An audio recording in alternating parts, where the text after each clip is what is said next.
Morning or good afternoon. This is John Grant. Welcome you to the Word on the 770. We'll be starting in a few minutes as people sort of gather around. Today we're privileged to have Cleve Jones with us to celebrate the first full day of his, which is what, Cleve's 67th year? Sorry.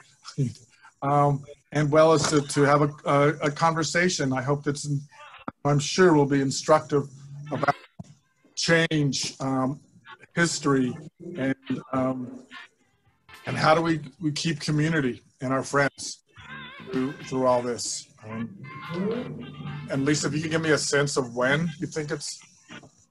Yes, I will let you know. Right now we're at 40 attendees, but I believe we're expecting a little bit more than that.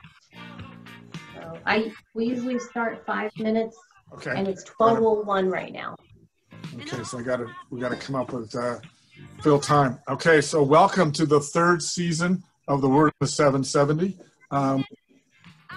Tickets will be available in the anteroom at the beginning of the theater for a discounted price for all those of you who are interested. We're launching this third season today. I am daunted about beginning a conversation with Cleve Jones, legendary LGBT humanitarian labor activist, to sort of review what's our current situation, how do we get here, and what are some of the lessons that Cleve's learned over the past 50 years, roughly, should we say? Yeah, I know, I'm grimacing too when I think about it. So we're most excited about it. And there's a number of friends are on it, as well as Art Pulaski, Executive Director of the California State Labor Federation, brothers. I'm not sure if they're on yet, but we want to welcome everybody to this conversation today. To my left on your screen, there are a number of photographs of Cleve during his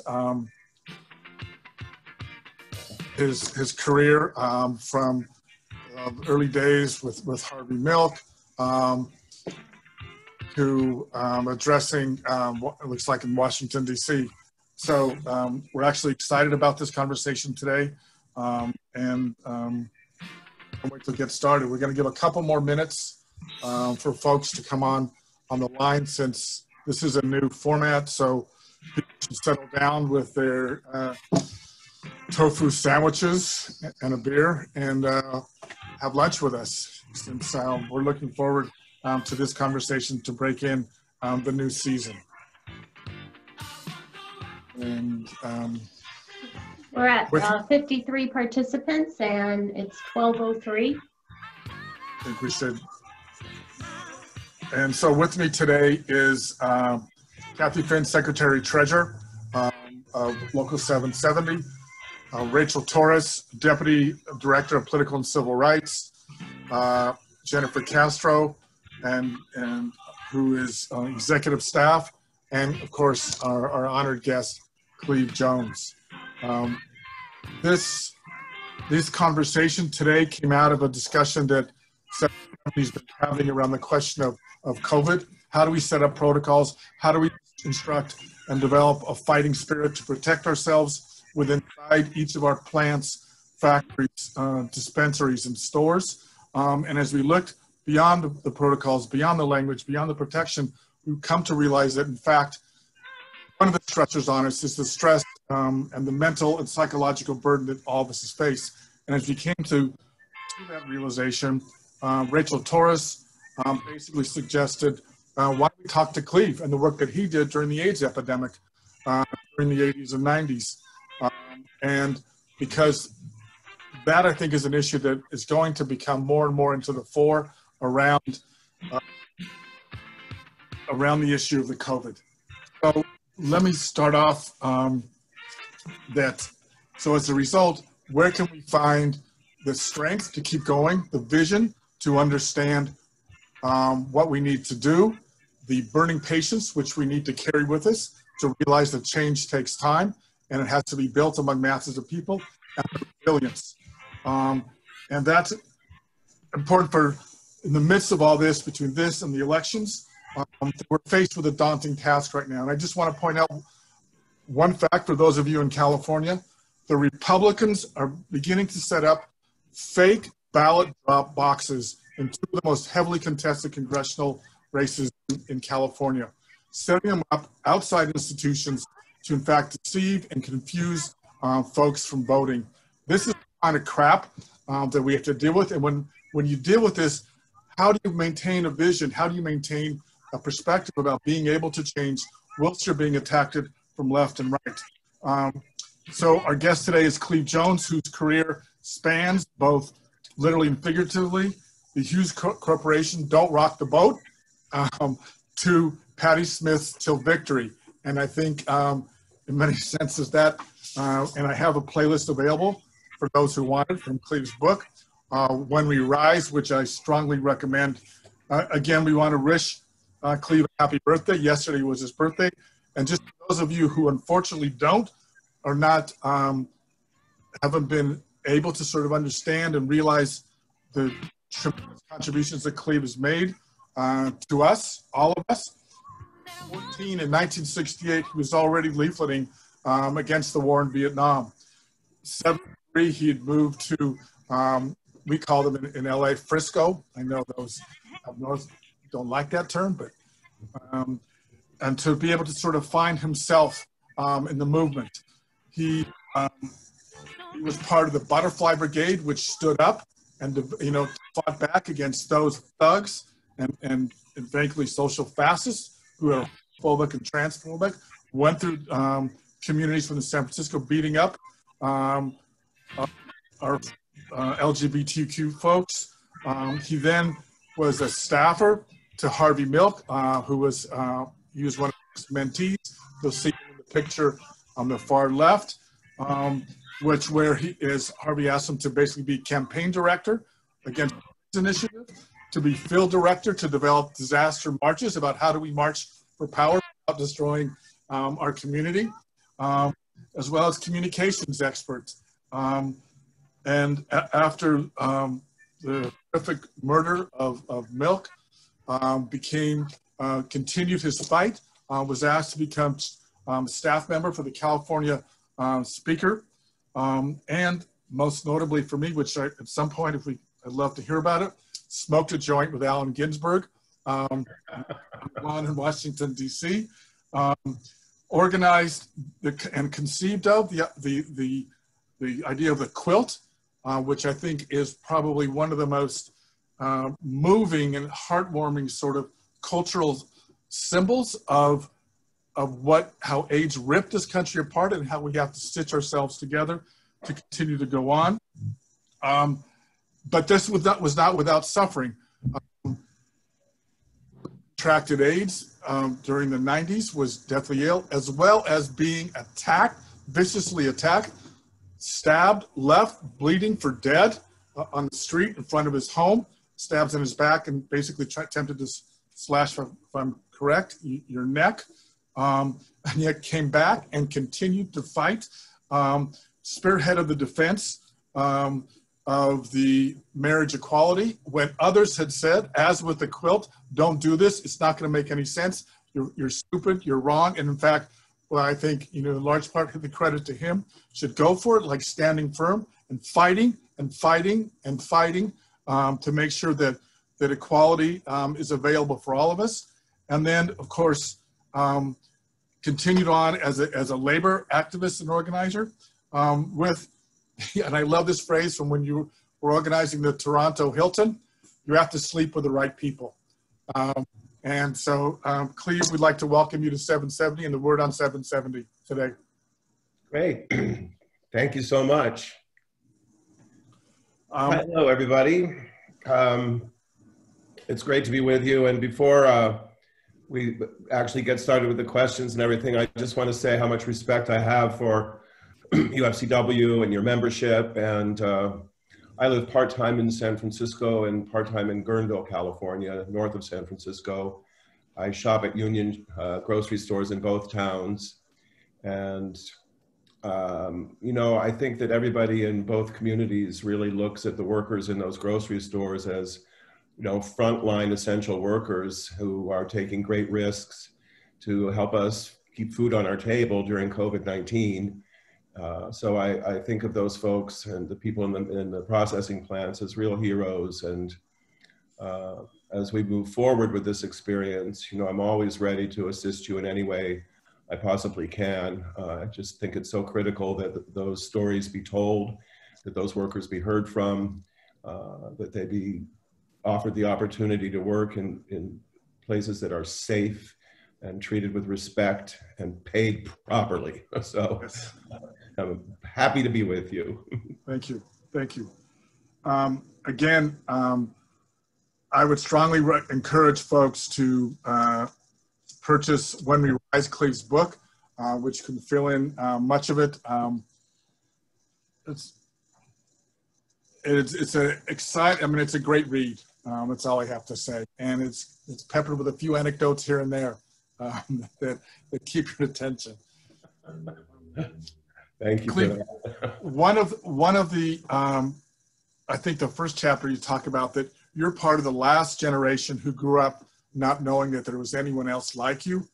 Can you talk a little bit about that in terms of what it was like for you growing up with that, but also what that means today in terms of how we organize and try and build a movement? Yeah, it was a very different world then for many of us, and for LGBT, the people we now call LGBTQ. It's just kind of hard, I think, sometimes for younger people to even imagine it. But first of all, it's important to know that it was illegal for people of the same sex to have sexual relationships. Consenting adults, didn't matter. You could go to prison. And people did, in fact, go to prison. And every police department in this country had divisions whose sole job was to hunt down, entrap, harass, arrest gay men. And when we were arrested, then our names were published in the newspaper. So people who were subjected to that lost their jobs. Many were married, many had children, they lost their families, they lost their kids, they lost their careers, many took their own lives. There was a great deal of violence. The few establishments that catered to gay people, it was illegal in most states for more than 5 homosexuals to be in a room together. So gay bars, gay clubs, things like this we just take for granted as being part of any city's normal social life, were actually very underground. And a great many of them, particularly on the East Coast and the Midwest, were controlled by the mob. They were very much mafia places, and the mob would work in, they would pay off the cops, and the cops would allow them to exist, and then they would also do blackmail and extortion rackets with the patrons of the bars. It was also, so it was illegal. It was also considered to be an illness by the psychiatric and psychological establishment that persisted well into the 70s.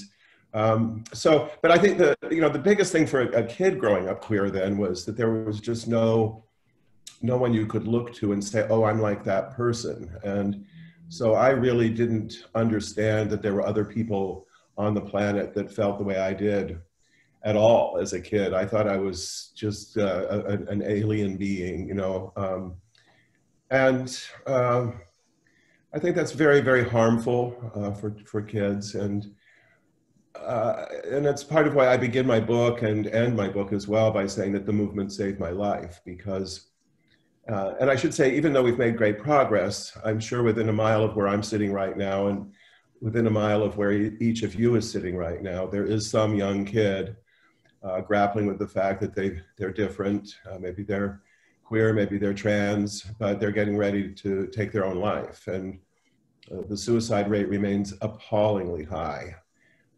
among our kids. So I was one of those kids. And it wasn't until 1971 that I read in Life magazine about the gay liberation movement. And I had been stealing pills from my parents and hiding them until I had enough to do the job. And I went home and I flushed the pills down the toilet and decided that instead of killing myself, I was going to get the hell out of Phoenix and go to San Francisco, which was a smart move. But there was nobody you could look to and say, well, she's gay and she's got a good life and she's healthy and happy and pursuing her career. There was nobody like Rachel Maddow or Anderson Cooper or any one of the, hundreds and hundreds of known celebrities, entertainment people, political people. Yeah, it was just a different, very, very different world. And I was determined to escape it and do my best to change it. So I just want to highlight one thing that I think last week, in collaboration with the UCLA Labor Center, the UFCW put out as a bi-national report on talking about what it's like for LGBTQ folks inside the workplace. And one is two findings. One is that there is a layer of protection that unions, and I want to go over this, can actually provide for folks. But two is that people are still afraid to come out, still have fear in a number of different ways of what that'll mean, both violence as well as job. We are within 770 actually passing these buttons out, if you can see that, to everybody, to both support and commemorate, honor those who come out, and to in fact build up the support of allyship around this. But to that point, can you talk about what does the National Coming Out Day mean to you after everything where we're at? I mean, you sort of touched on it before, but and the fact it's on your birthday as well. Yeah. I was born on National Coming Out Day, go figure. But actually, the date was selected to commemorate the very first national march for LGBT rights in Washington, which my friend Harvey Milk had called for, but did not live long enough to witness. And I was part of the organizing committee, and there was a young man who worked in a bar that I knew in Washington, DC, and I really wanted to spend my birthday with him that year.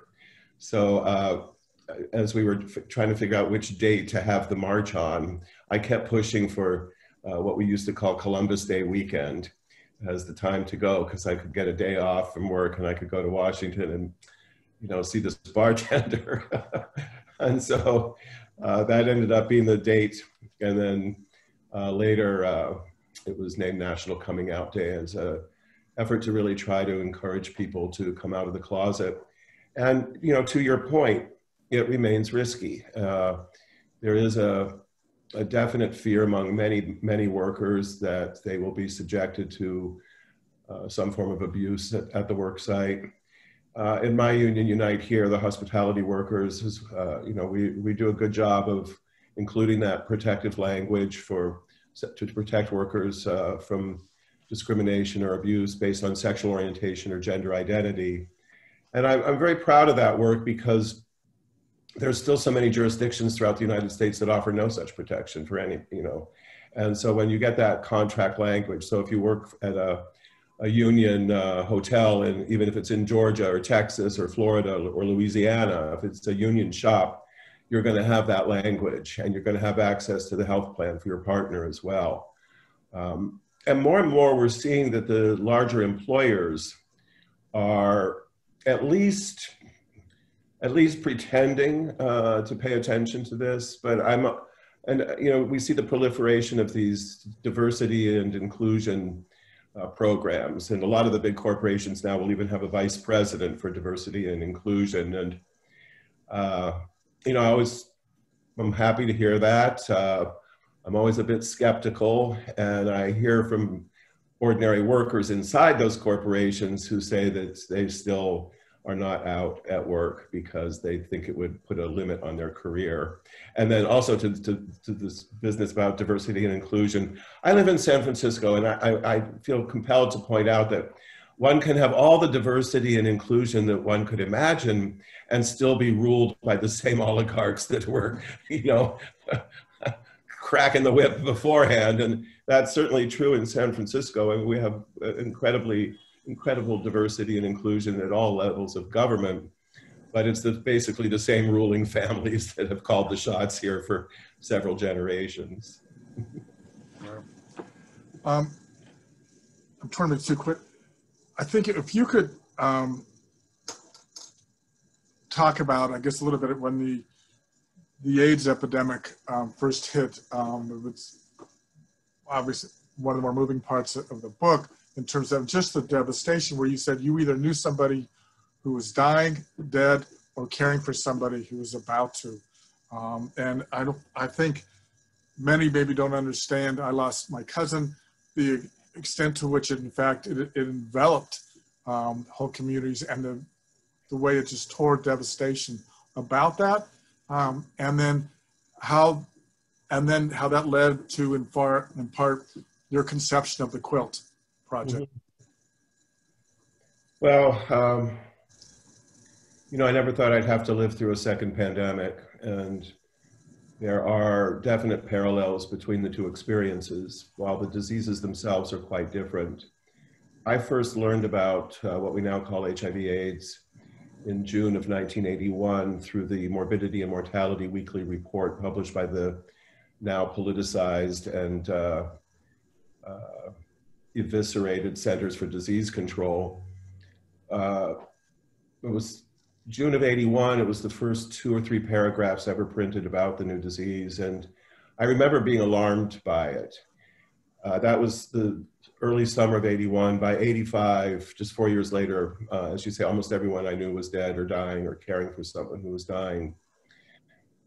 We learned later that those people who were dying in the early '80s had probably been infected in the mid to late '70s, but at that time we didn't know how long one could live with the virus without showing any symptoms. And it felt like an avalanche hitting here. In my little neighborhood where I'm sitting right now, ultimately over 20,000 people would die in my neighborhood. And so let's talk a little bit about some of the parallels and some of the differences. Yeah. You know, AIDS is not easy to get. It's spread by very specific sexual behavior, sharing IV syringes, mother to child transmission in utero or through breastfeeding. And so it's very different from COVID-19, which is so easily spread. COVID-19 presents symptoms rather quickly. HIV, you can have it for years, even decades without knowing it. But there are some important parallels. And the first one is that both pandemics emerged with a Republican president in the White House who failed to perceive the gravity of the situation, failed to act, mocked those who were suffering, ignored the science. And, you know, when I hear people refer to it as the Chinese virus, you know, first of all, I have a niece who's Chinese, and, you know, just stop it. But it's as bigoted and unscientific as saying, you know, a gay virus. There's no such thing as a Chinese virus. There's no such thing as a gay virus. And to have people in leadership pushing that line is really unfortunate. I think another important thing is to recognize the consequences of homophobia. This is a point I always try to make whenever we're talking about the early days of the pandemic.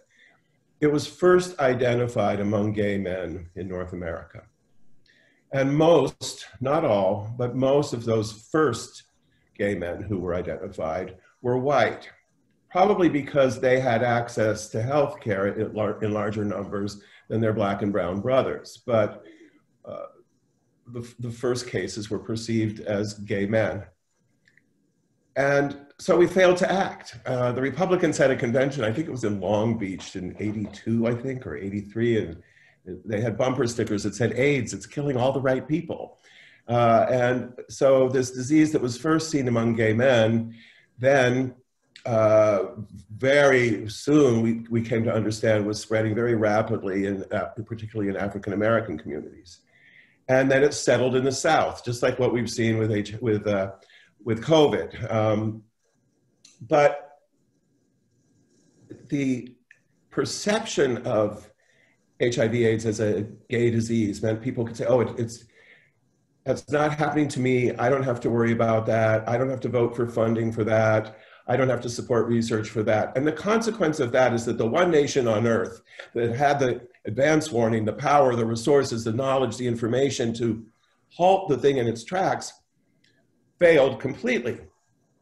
And because of that, tens of millions of heterosexual men and women and their children across the planet died, because the overwhelming majority of the people who have been killed by HIV/AIDS are not gay men. They're heterosexual men and women in sub-Saharan Africa, Southeast Asia, South America, and in the southern tier of the United States of America. So it's just a reminder of the consequences of that kind of bigotry, that kind of othering.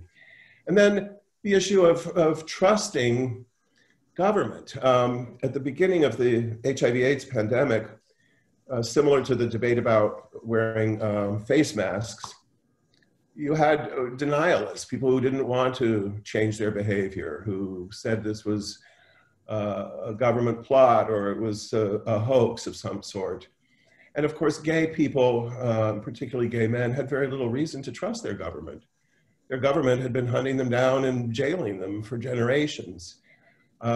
African Americans had very little reason to trust government officials about medical issues. There had been a few too many really brutal episodes in the not that distant past.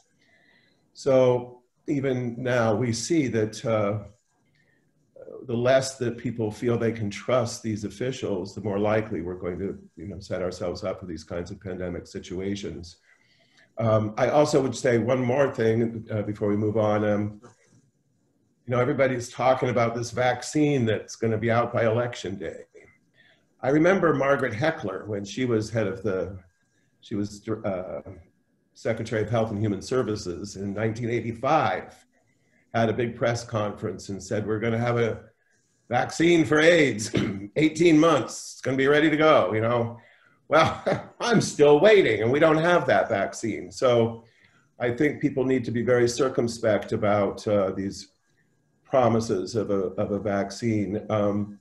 It went a full 10 years before we had any kind of effective treatments. So I still sometimes can't quite understand how I survived, because I had the virus for over 10 years before I was able to become a guinea pig in the clinical trials that led to treatment. But the early treatments were not terribly effective and had pretty gruesome side effects. So I survived the disease and the treatments. Before we get to the quote, I want to raise one. I remember shortly before my cousin died, there was discussion about concentration camps. Yeah. To put those who were either infected and in fact basically knew it was going to go to all gay men and stuff. That stigmatization, as well as the fear of what the homophobia. I don't think the stigma, I think we agree, is not the same around COVID as it was at all around AIDS, because there's all sorts of other stuff mixed in. Though we're finding in some, for example, some of the packing house communities in the Midwest, workers have to take off their T-shirt from JBS or Smithfield because they won't be served inside the restaurant facility. Can you talk a little bit about the stigmatization and the threat that sometimes how this is mixed in with other purposes? Yeah, it's really unfortunate that people, families, and communities that are facing a pandemic have to deal with the issue of social stigma. It's presenting in a very different form. With HIV/AIDS, it was seen as a gay disease, let them die, they're getting what they deserve, that kind of thing. But here, with COVID, there's a couple of things going on. One is just plain old fear of getting sick. The people are aware that folks can look healthy and still be infected and infectious.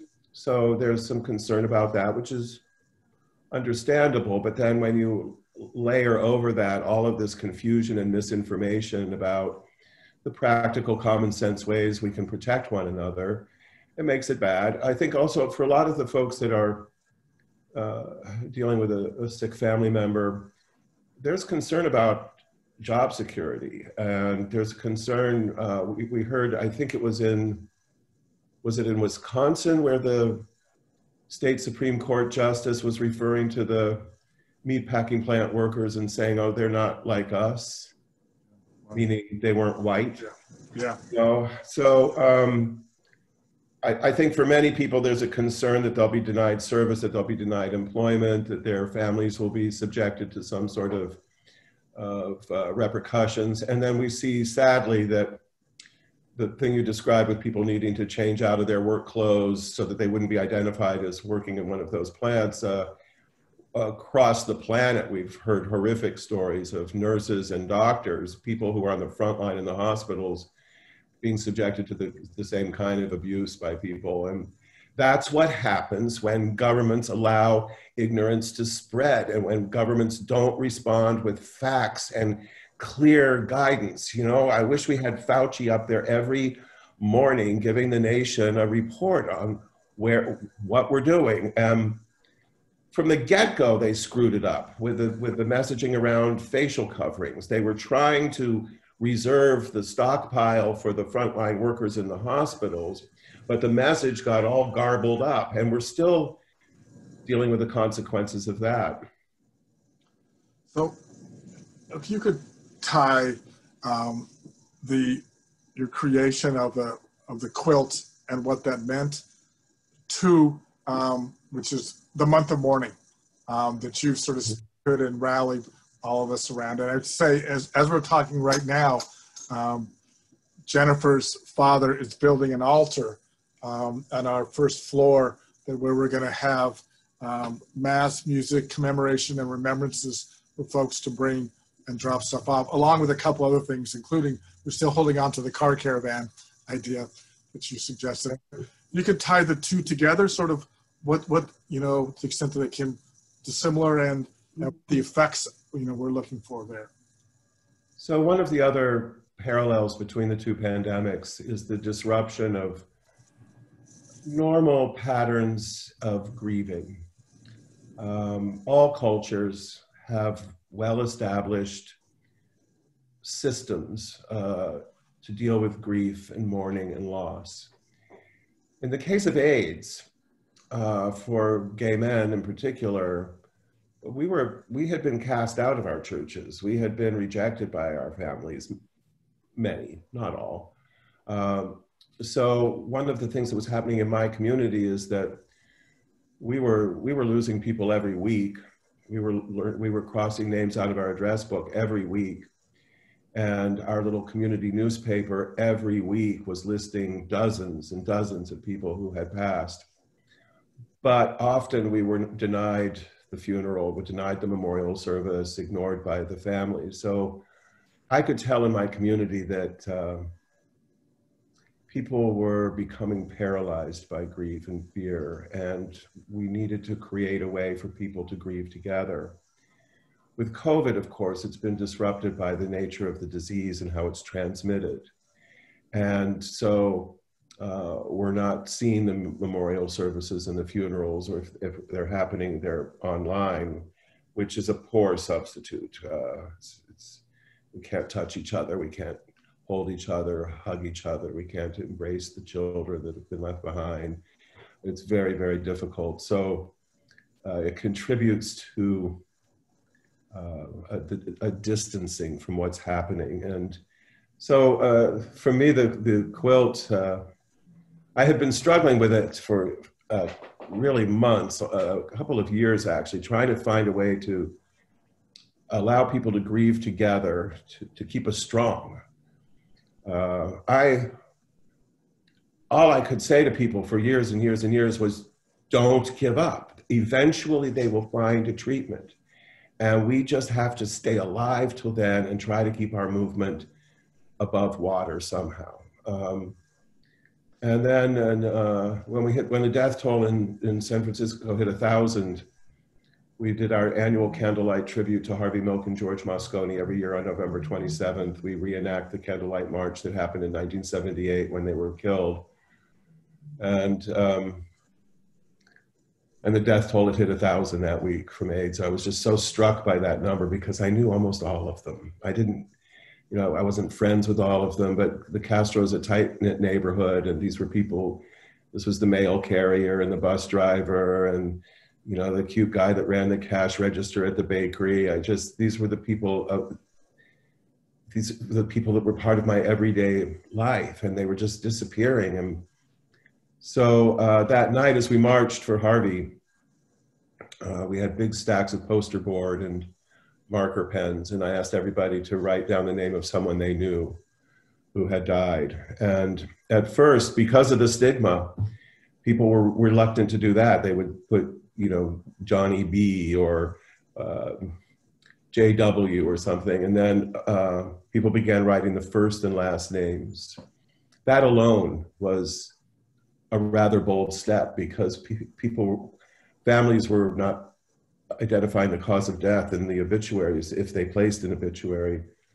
And then we marched to City Hall and left our candles there for Harvey and George. And then I had everybody go to the old Federal Building, and which at the time housed Reagan's Health and Human Services West Coast Division offices. And we'd hidden extension ladders in the shrubbery outside, and we got a drag queen with a beard on a bicycle to distract the police over here. And we got through the police lines and put the ladders up and climbed up this big stone wall and taped all of these names onto the facade of the Federal Building. And it was looking at that patchwork of names that I thought to myself, it looks like some kind of strange quilt.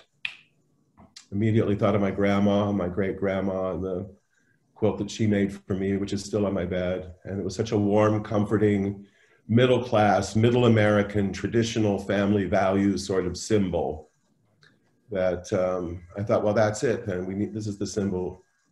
But I have to tell you, especially, I don't know who's, I see we have 67 people watching this. I don't know how many of you are young, but especially for any younger people that might hear this story, I want you to know that everybody told me my idea for the quilt was the stupidest thing they'd ever heard of. They said, oh, it sounds morbid, or it's too complicated, or so expensive, and nobody sews anymore. It's not a very good idea, Cleve. I don't think you should do this. And, it ended up becoming the world's largest community arts project. And, hundreds of thousands of people participated in it. Millions and millions of them have attended displays, and hundreds of millions of people have received the quilt's message of solidarity and compassion and kindness. If anybody's watching this and has something in your heart that you've got to do, and everybody tells you it totally sucks, tell them to off and do it anyway. And you've called recently and rallied around a month of mourning around the COVID. Explain sort of your ideas there and what, obviously some of the same aspects we want to heal. Yeah, I can't take credit for this. This was the idea of Kristen Urquiza, the really remarkable young woman who many of us saw on the Democratic National Convention or in the coverage following. She, young Latina from Phoenix, Arizona. Her father, she's an only child. Her father was a Republican. He was a big deal in their town outside of Phoenix, very well-respected guy. And despite their political differences, Kristen adored her father, and he loved her very much. She's shared a number of photographs of the two of them together, and you just really, you see the love. So she had argued with her father about COVID, and because he was a Republican and he believed in President Trump and he believed in Arizona Governor Dulce, he told her, I don't need to wear a mask. And then he went to a karaoke night, and Kristen had to say goodbye to her father through FaceTime. And he told her how betrayed he felt because he had listen to the president, listen to the governor. And when Kristen gave her speech at the Democratic National Convention, she responded to this idea that only people with underlying conditions, only very, very old people with underlying conditions are killed by COVID. And she said the only underlying condition my father had was he believed in Trump and Dulce. And wow, when I watched her, I thought, oh my God, it was painful. But she, the day her father died, she didn't go to bed. She went to the Capitol and held a vigil, and she wrote an obituary that was published in the daily newspaper, ripping Trump and Dulce and blaming them for her father's death. And then she went on to give that speech and has now become a real advocate for the families who have lost loved ones. She has a network called Marked by COVID. And we met. I had been trying to reach her, and then she responded to one of my Facebook appeals. I'm always recruiting people to help with Unite Here's phone banking, and she emailed me, and as it happened, I was being evacuated from the fire zone up north, and I got to meet her in Golden Gate Park. We met at the AIDS Memorial Grove and went for a long walk and just talked about this reality that people weren't able to grieve together. And at some point, just Rachel, I can't remember when you and I had spoken, but Rachel Torres had shared with me, some of the conflicting emotions and experiences of members of your union who had lost loved ones, and how some people were very private about it and some people wanted to go public about it, but that really nobody was getting the kind of comfort and support that they need and deserve. And we have a president who has not uttered one word of solace or comfort to the families of over 210,000. And we all know the number's higher than that. So, and then frankly, there was a political part to that conversation, which is that as much as Trump wants us to believe that COVID is over, or we've turned the corner, or we're going to have a vaccine tomorrow, or every American gets the kind of healthcare he gets. A lot of this is being hidden. And, remember during the Vietnam War, we saw those bodies coming home every day. We saw them dragging them off the airplanes. And it was a big part of America's understanding of the brutality of that war. There's unions and faith groups all across the country are doing various commemorations, memorial services. Unite Here Local 1 in Chicago did a beautiful vigil on the 8th, and this all got kicked off with an amazing display on the Ellipse in Washington, D.C. with 20,000 empty chairs representing the 200,000 people who had died. So but it's so sad, it's just so sad that people have to think politically as they're responding to so much death and misery. And it's, why can't we have some decency to this? It's just, it's a really sad and tragic time in our country's history. And I pray to God that it's going to come to an end soon. And to come to an end, a bunch of shit's going to have to change, which, so that wasn't the most articulate way of phrasing it, I guess. But can you talk about how your views have changed, if they've changed at all? And secondly, your resilience and the resilience that, we need to have on this. I mean, my God, could anything more be thrown at you? But the kitchen sink. How do we stay resilient, and where do we find change?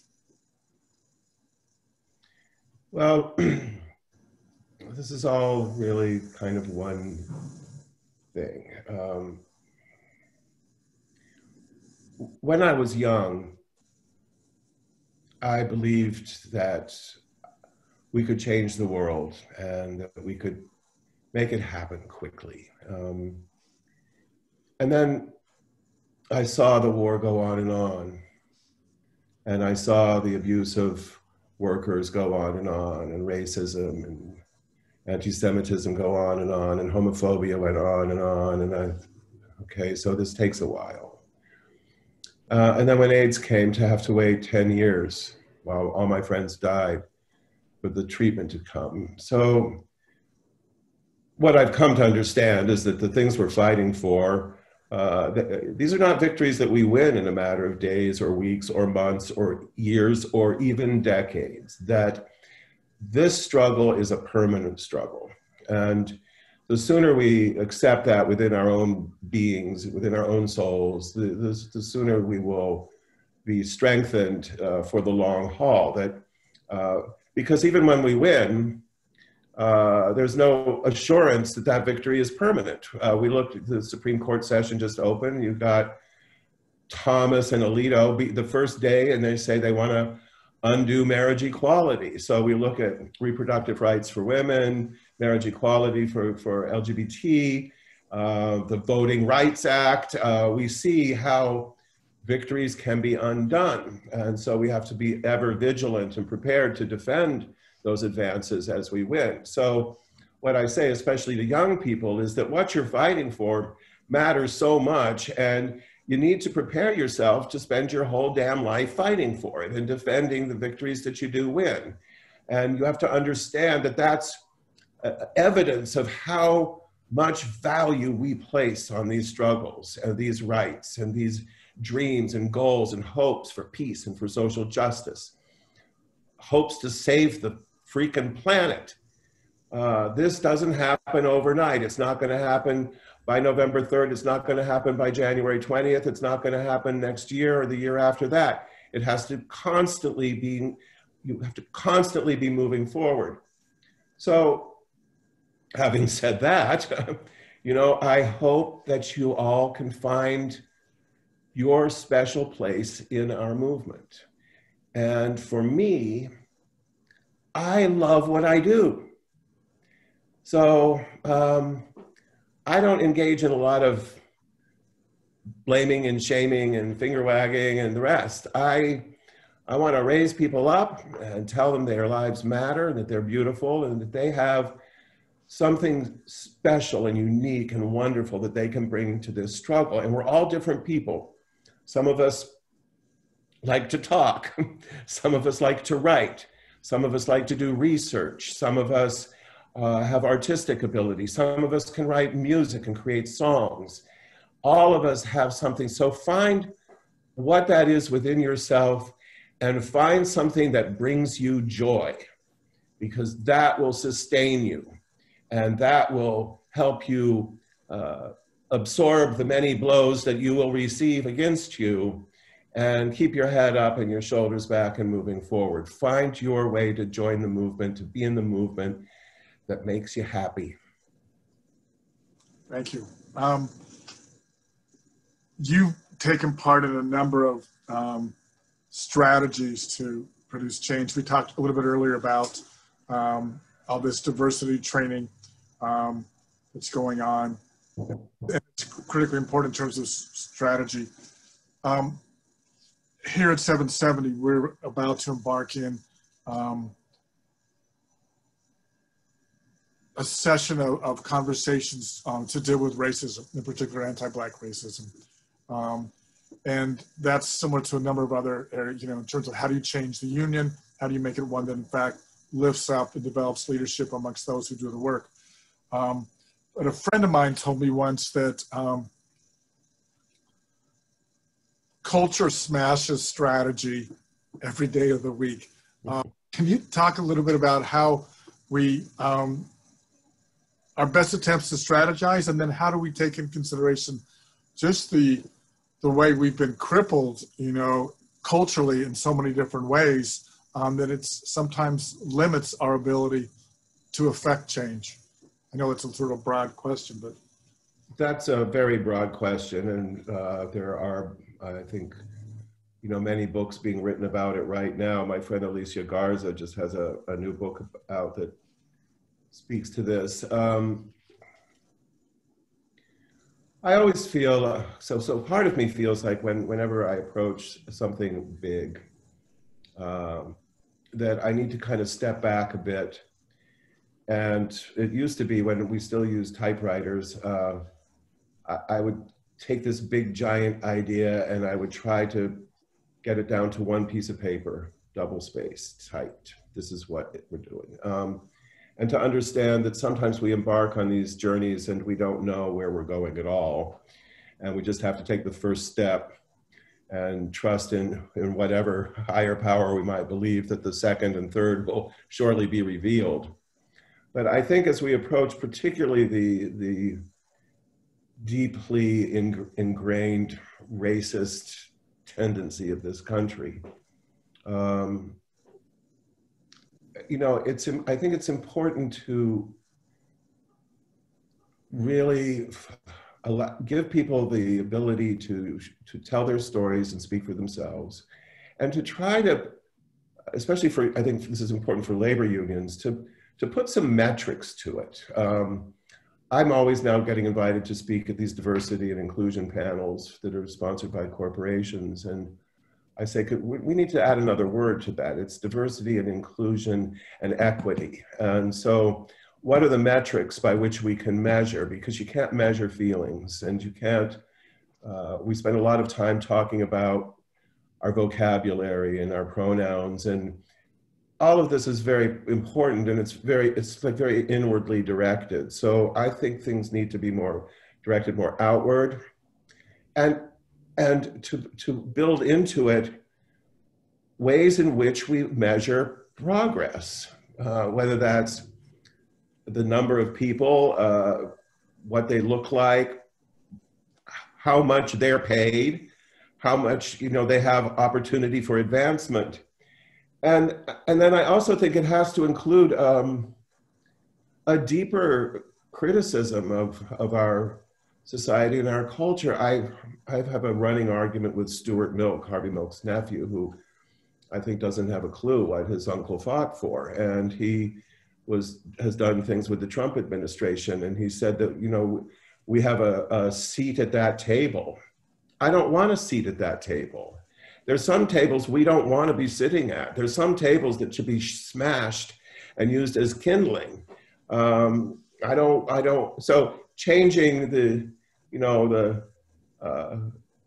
the color of the skin of a few people sitting at that table doesn't really make a whole lot of sense when outside you've got thousands and thousands of people who are fucking starving to death. So I think that we need to get more real about it. And then another thing, I referenced the vocabulary. I don't know what it is with us on the left, but my God, we're incomprehensible sometimes. And we need to, when I first joined Unite Here, actually, it was when I'll try to make this quick, but every hotel negotiates its own contract with their workers if it's a union shop. And so we were faced year after year with this daunting task of contracts that expired at all different times, and nobody was on the same page. And then bit by bit and secretly, the union lined up all of the contract expiration dates. So suddenly, around 2005, 2006, all the contracts were on the table. So then the negotiation committee, these housekeepers from Manila and from Guatemala were going in to sit down across the table from the bosses, and they knew that their brothers and sisters all across the United States and Canada were sitting down at the same tables at the same time. And I just thought that was so brilliant, and I made fun of some people that I later learned were big deal leaders in my union, and said, well, it's a shame you union guys can't speak English or Spanish or any other useful language. You talk in this jargon. And I feel that with our progressive movement friends, that it's almost as if there's some kind of weekly bulletin issued that gives us the buzzwords and catchphrases that we're all then compelled to use that make our message inaccessible to ordinary people. And throughout my career, this has been something I have repeated over and over. You have to meet people where they live. You have to tell your story in a way that they can understand it. And then you have to shut up and listen carefully to what they have to say. And I don't care whether you're trying to organize workers in a plant or trying to protect young people from getting sexually transmitted diseases or trying to rally your community to fight back against COVID. You need to show that kind of respect and have that kind of patience. And I don't think I even began to answer your question there. No, you did. No. Ramble, but sorry. No. So the last thing I want to ask, and then you can say what anything you want to add. One thing that's come through is that I think many of us have found, and I think you've noted, a strength in close friendships is being able to sustain us during this period of attack. Do you, obviously COVID is really warping and limiting that, I think, in some, I mean, it is something to not have this and all us around the same table breaking bread. Do you find that true today? And could you just comment about that aspect of it, which is so beautiful, and which really is just, it's sort of like, was it similar to the Che Guevara quote, if you can't dance, I don't want part of your revolution. If you can't love and have friendships, what's the point of it anyway?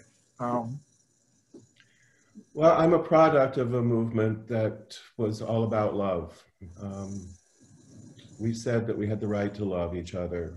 We said that our love was just as good as anyone else's, that our commitments to each other were just as valid. It was a movement based on personal voyages, but that had a simultaneously outward directed message that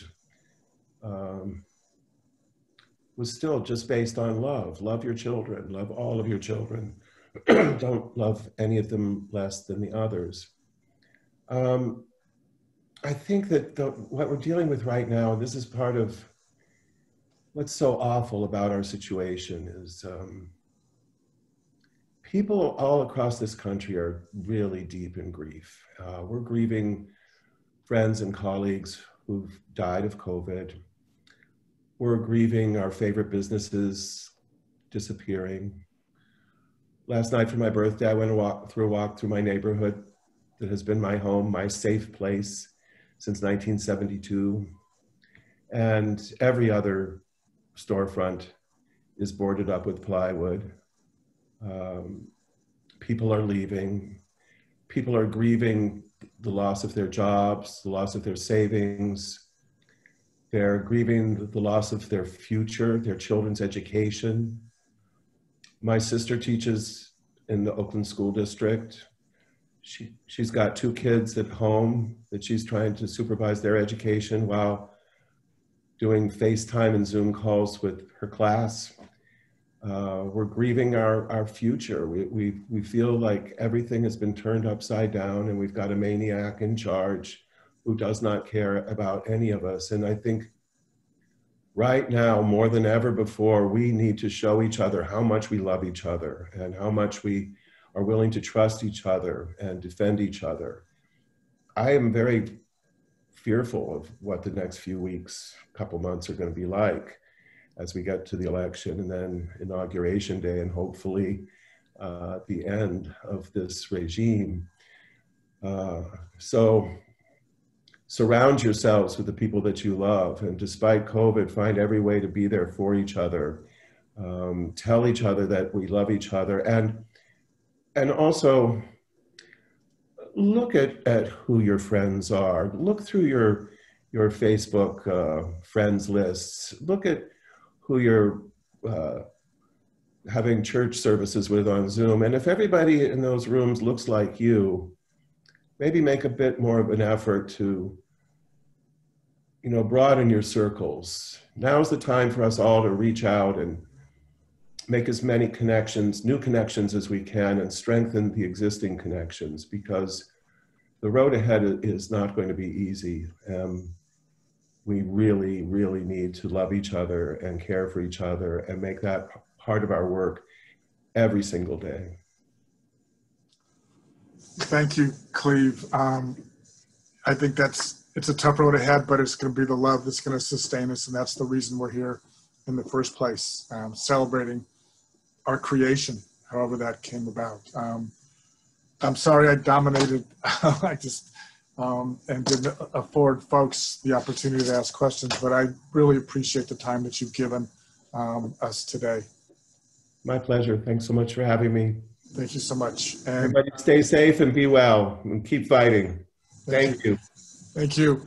And for those of you who are interested in the UFCW 770 outreach, our next Zoom meeting is Thursday, October, oh, that just moved. What does it say? October 15th at 5 p.m. Thank you all. And now we go. Thank you.